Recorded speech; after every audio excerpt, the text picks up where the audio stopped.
Ready to weave some digital magic and turn ordinary shapes into stunning plaid masterpieces?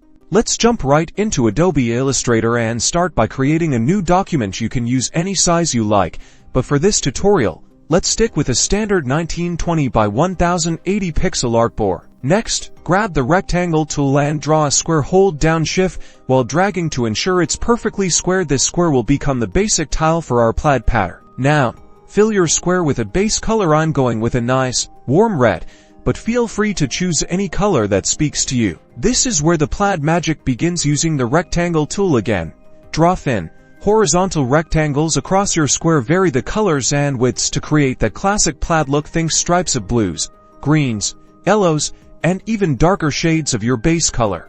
Make sure your stripes overlap slightly to avoid any gaps when we tile the pattern later. Don't be afraid to experiment with different combinations. That's what makes plaid so unique. Once you're happy with your plaid tile, select everything that's your base square and all the stripes and drag it into your swatches panel. This saves your design as a pattern. Now, draw a larger rectangle or any shape you want on your artboard. Select it and then click on your newly created plaid swatch in the swatches panel. Voila!